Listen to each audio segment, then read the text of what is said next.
کیا ہوا Nano, school اچھا نہیں لگا؟ سمن نے نینو کے بالوں میں انگلیاں چلاتے ہوئے پوچھا، کیونکہ کل سے وہ دیکھ رہی تھی نینو پریشان ہے کسی بات کو لے کر۔ سمن کو لگا اسکول کی پرابلم ہوگی۔ آنی، آپ ہمیں چھوڑ کے تو نہیں جائیں گی نا؟ نینو کی بات پر وہ چونکی۔ اسے اب ایسا کیوں لگ رہا تھا؟ ایسا کیوں سوچا تم نے؟ حیرت سے اس نے پوچھا۔ آپ بابا سے لڑیں نہیں پلیز، وہ التجا کرتی بولی تھی۔ کیا ہوا نینو، کیا مسئلہ ہے بچے؟ وہ اب کے اسے گود میں بٹھا کر اپنی طرف اس کا رخ کر کے بولی تھی۔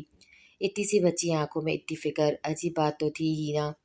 آنی، آپ بابا کو پیار کریں جس طرح ہمیں کرتی ہیں، ورنہ بابا بھی ہم سے دور ہو جائیں گے اور آپ کو بھی دور کر دیں گے ہم سے۔ نینو نے اپنا خوف بتایا۔ ایسا کچھ نہیں ہوگا نینو، ایسا نہیں سوچتے میری جان، سمن نے پیار سے سمجھایا۔ نینو تاننے سے بڑی تھی اس لیے اس کی فکر بھی بڑی تھی، پر سمن کو شدید افسوس ہوا یہ سوچ کر کتنی انسیکیورٹی تھی بچوں کو اذلان کے رویے کو لے کر۔ کچھ ہاتھ تو نیہا کا بھی تھا اس میں جو بچوں کو باپ کے قریب نہ کر سکی۔ پلیز آنی، ہمیں بابا کا پیار اچھا لگتا ہے جو مشکل سے ہمیں ملا ہے، نینو نے اپنی فکر بتائی۔ اوکے ڈونٹ وری، ایسا کچھ نہیں ہوگا، آنی ہے نا، ایسا کچھ نہیں ہونے دے گی آنی۔ چلو اب مسکراؤ، سمن نے اسے پیار سے سمجھانا مناسب سمجھا۔ دل تو چاہ رہا تھا اذلان شاہ کا گریبان ایک بار پہ پکڑ کے سوال کرے، چلو نیہا کے ساتھ جو کیا سو کیا، پر بچوں کا کیا قصور تھا؟ وہ تو تمہارا خون ہے، ان کے ساتھ ایسا ظلم کیوں کیا؟ ان بچوں کے حصے میں اتنی محرومیاں کیوں آئیں؟ یہ سوال کرنے کا اس کا دل مچل رہا تھا۔ کچھ بھی تھا، بچوں کو ریلیکس رکھنا اس کی پہلی پریورٹی تھی، اور نینو اس کے کہنے پہ مسکرائی اور گلے لگی تو سمن کے اندر سکون اترا۔ Well done Azlan Shah, D I G صاحب نے کہا، جبکہ اس وقت وہ اپنے سینئرز کے سامنے کھڑا تھا۔ اس کے دیے لنک سے ہی سب ممکن ہوا تھا۔ میں نے آپ سے کہا تھا نا یونیورسٹی کی لڑکیوں سے ملنے دیں، اور دیکھیں کتنی ڈرگز پکڑی ہے ہم نے یونیورسٹی سے۔ اذلان شاہ نے اپنا کارنامہ دہرایا۔ باقی تم نے مجھے حیران کر دیا، کیا پلان تھا تمہارا؟ وہ سرائے بغیر رہ نہ سکے، ایک اور سینئر اسے سرائے بغیر نہ رہ سکا۔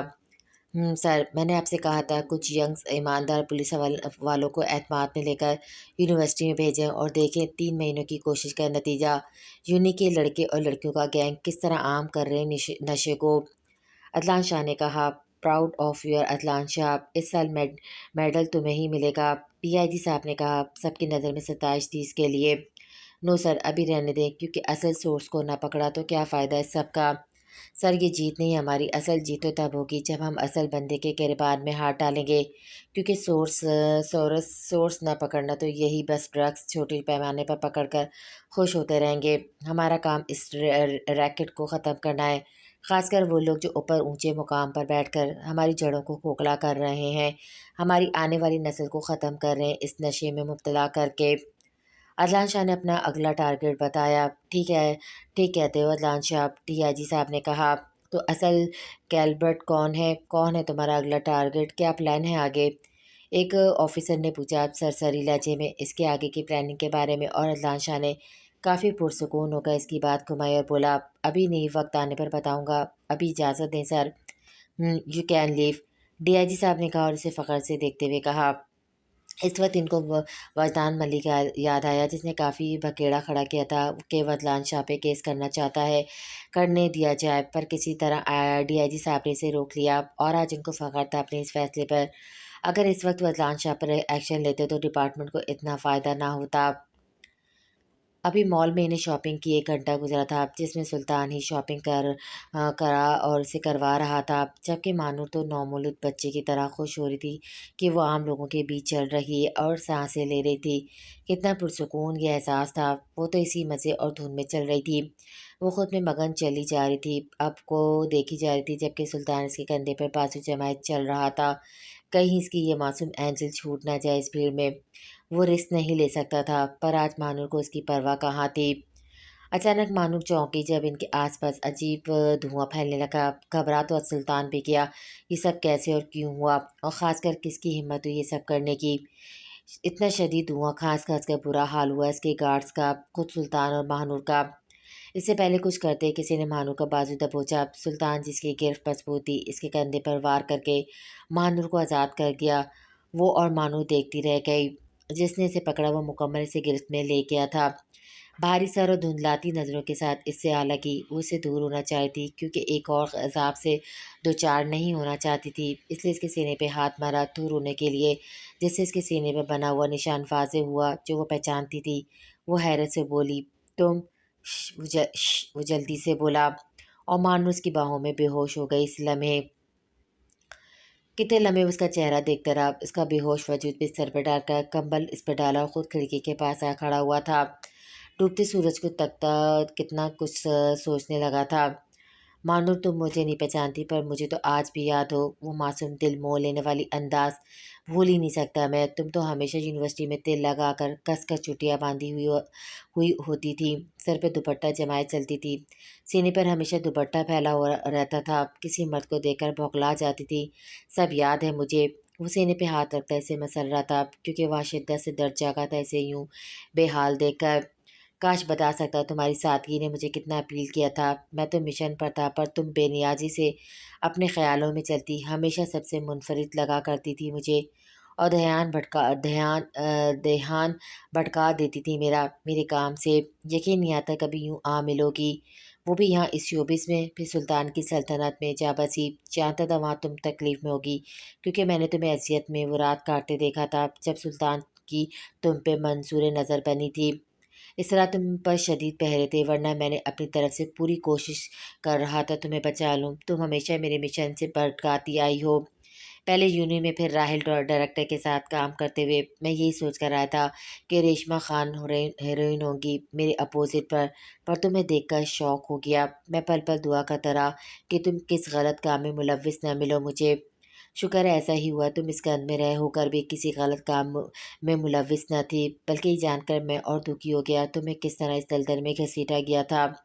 اور اس کا معصوم چہرہ دیکھنے لگا تھا، ہر بار نئے انداز نئے روپ میں وہ اس کے پاس رہا، کبھی یونی میں ارمان ملک اور فلم انڈسٹری کی دنیا میں فردین بٹ۔ اصل اس کی پہچان کیا تھی اس سے مانو بے خبر تھی، پر وہ جانتا تھا اس وقت وہ اسے فردین بٹ سمجھی تھی بے ہوش ہونے سے پہلے، کیونکہ فلم کی شوٹنگ کے دوران وہ اس کے سینے پر بنا نشان دیکھ چکی تھی جس سے اس نے پہچانا فردین کو۔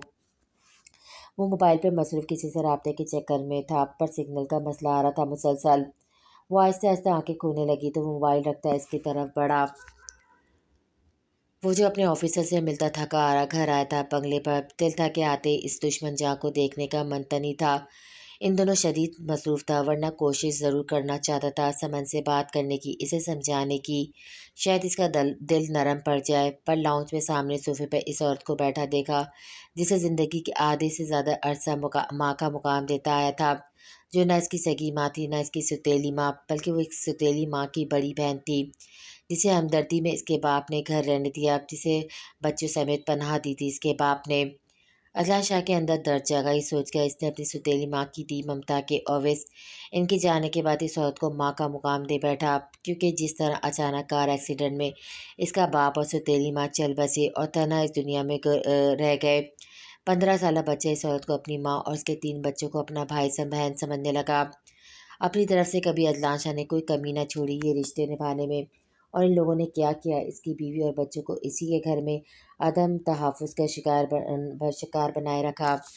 گھر سے باہر اتنا عقل مند پولیس آفیسر کہلانے والا گھر پر اپنوں کے ہاتھوں بے وقوف بنتا رہا، اسے بڑا دکھ بھی بھلا کو دکھ ہو سکتا ہے جو اس شخص نے خود پر سہا۔ وہ تنہا ہو گیا بالکل، یہ سب ہونے کے بعد کوئی اپنا نہیں رہا، جانے کیوں ایسا لگ رہا تھا کل نیہا کے جانے کے بعد زندگی تنگ سی ہونے لگی ہے اس پر، ورنہ اتنے صدمے ایک ساتھ تو کبھی نہ دیکھے تھے۔ اس دن جب سامان پیک کرنے لگی تھی تو وہ سر تھامے بیٹھ گیا، پولیس رضا کو پکڑ کر لے جا چکی تھی۔ کچھ سوچ کر وہ ماں کے کمرے میں آیا جہاں ندا اور وہ گئی تھی۔ پلیز امی کچھ کریں، ریاض تو مجھے مار ڈالیں گے، ان کے بھائی کی حالت کی ذمہ دار میں ہوں، وہ فکر مندی سے بول رہی تھی، اس کے ہر انداز سے پریشانی واضح تھی۔ ساری تمہاری پڑھائی ہوئی پٹیوں کا یہ انجام ہے، کاش نہ سنتی تمہاری بکواس، سن لی تھی نہ تو نہ مانتی، نہ تم سمن کو اذلان کی نظروں میں سے گرانے کے لیے سب کرتی، نہ ہماری ماضی میں کی گئی غلطیاں یوں سامنے آتی۔ وہ جو اس کے میکے والے سمجھتے تھے کہ اذلان شاہ ہاتھ اٹھاتا تھا نیہا پر، انہیں کیا پتا تھا یہ ساری تمہاری کارستانی سے ہوا کرتی تھی، فضول میں مجھے بھی ان سب میں شامل کر گئی تم۔ ندا کی ماں سے کوستی کیا، کچھ نہ اعتراف کرتی،